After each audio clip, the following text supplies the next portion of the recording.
guys? It's GSR here. So we're gonna talk about um, basically how to beat a master, I guess. So we're gonna have Gears go for a double down one.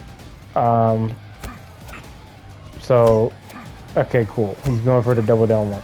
One of the ways is create new neutral ground where you create new space for you. But if your back is pushed into the corner where you have nowhere else to go, this can cause complications for you. But what is the reward of walking backwards and creating new neutral ground? Some people will be like, well, I'm giving up free space.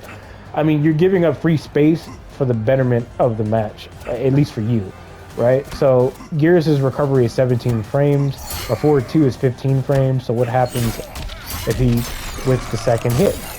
I can go in for some type of combo and then, do whatever the hell I'm trying to do, and you get the idea, right?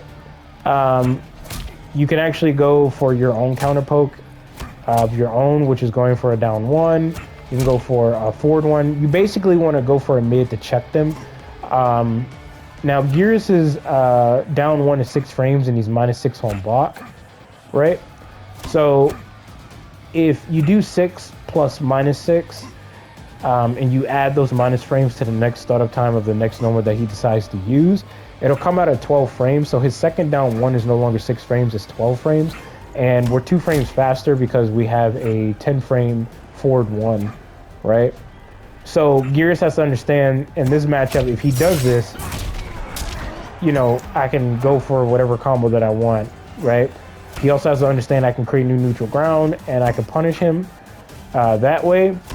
I can actually go for my own counter poke, which is like a down 1, which is faster than 12 frames, down 3, which is faster than 12 frames, down 4, which is 1 frame faster than 12 frames because his down 4 is 11 frames.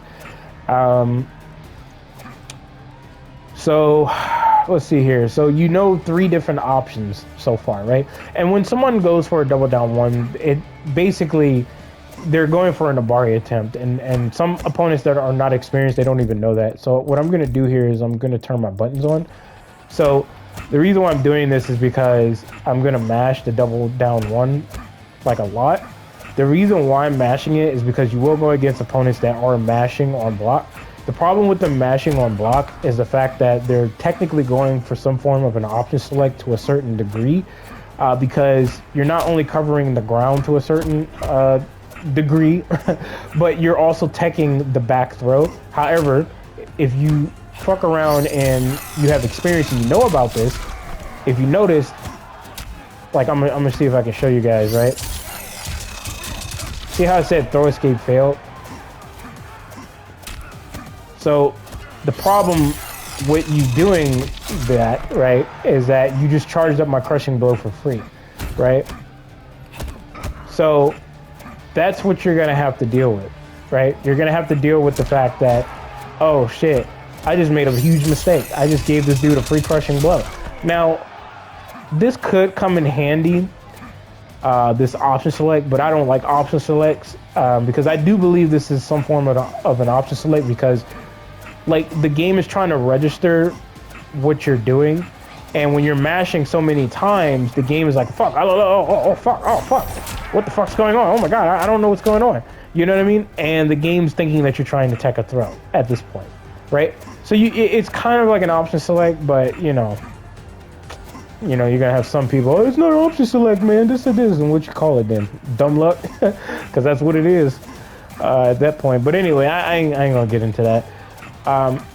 So just keep that in mind, right? Just remember that if you are mashing, and in a weird sense, you are going for an option select, because if I was to try and go for a back throw, if I time it correctly, some characters can go for like a reversal, but as you can clearly see, like he teched the throw. So in a weird sense, this is an option select to a certain degree. But anyway, what else is there? Oh yeah, so say for example, you try to create new neutral ground. There's 2 things that the opponent can do here. I mean, there might be another thing they can do, but I'm just going to show you these 2. If you're walking backwards, the issue that you're going to face is that, especially if your character doesn't really have good walk speed like that. See how like Kung Lao was able to get out of that? Now I'm going to pick Shao Kahn just so I can show you this example. So if a character's walk speed isn't all that great, or like their hurt box is pretty big or whatever, like I'm gonna show you. Is Shao Kahn taller than him? Oh no, they're the same size. Anyway. See the difference? So you might want to be wary of this. You need to test this out with every character in the game, and be kind of committed to it so you can understand what's going on here. Gears is 4-2 is 11 frames. He's -6 on block, so 11 plus -6, that's 17 frames. So Gears is going to get put into some form of a combo, whatever the hell that is, and then you go for whatever. So let me just do it again.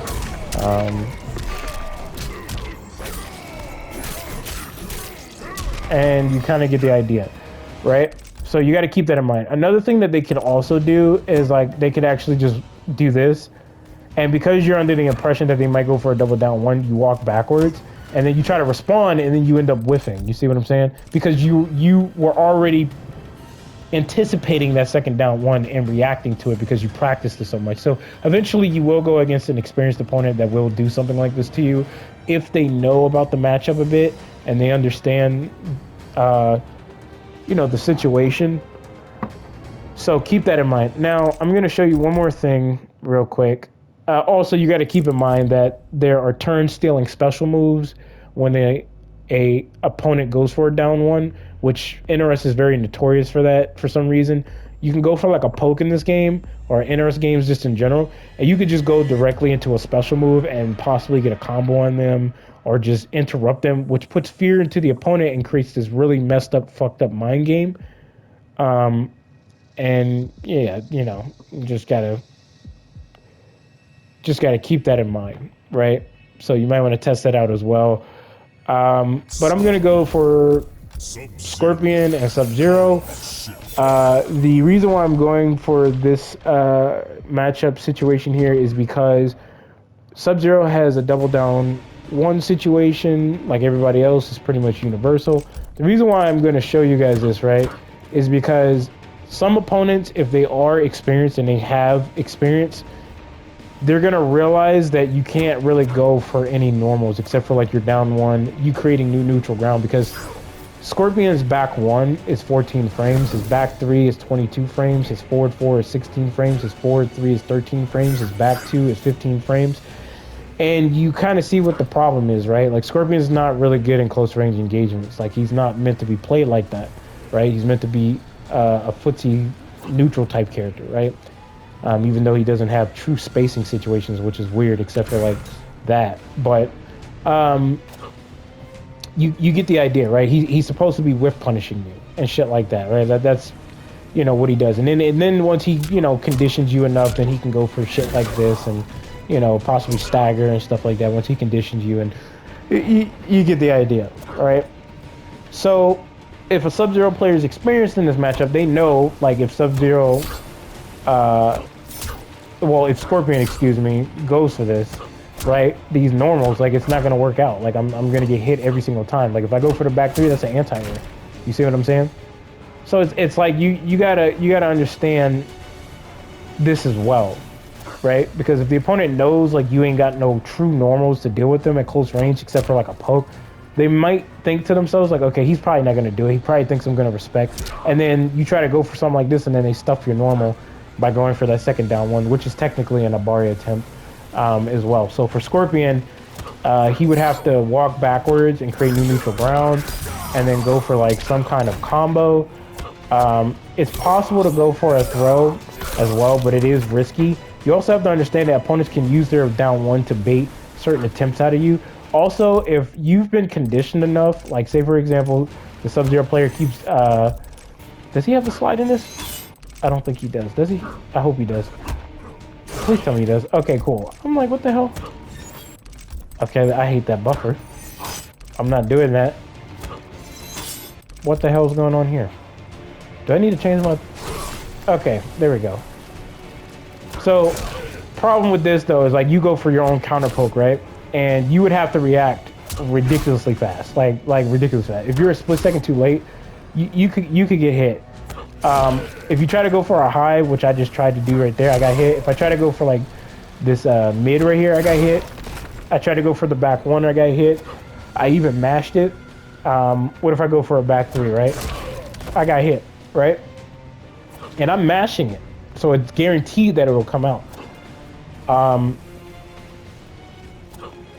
You have to watch out from shit like this, right? If you try to hop up, it's not gonna work, so you gotta just block it. You can do this though, so hold on. You can do that to them. And yeah. So you gotta watch out from that, those turn stealing moves. Now, if the opponent conditioned you enough to where you're respecting that turn stealing bullshit, they can mix in a throw on you, even though you blocked. So in a weird way, the pokes in this game, they have their own mix-up game or mind game with them as well. So it's kind of stupid, I think, because that doesn't make any sense. But these are some tips to kind of like, you know, help you guys out with understanding, you know, pokes and stuff like that in terms of like how to deal with them or whatever. You can also flawless block, but it's not necessary. Not unless you're really trying to get out the corner or something like that, or whatever. Like, and you know for a fact they're gonna do this. But like I said, hopefully this video was helpful for some of you guys that are, I guess, trying to get into this game. But other than that, man, there's probably some other stuff I'm forgetting. If I remember it, then I'll more than likely talk to you guys about it, or at least tell you about it, not talk to you about it. But other than that, hopefully you guys are being safe out there. If you want more tips and trick videos like this, I'll, you know, get some time to myself so I can make some more videos like this for you guys. Can't wait for Street Fighter to come out. But anyway, I'll catch you guys in the next one. Peace.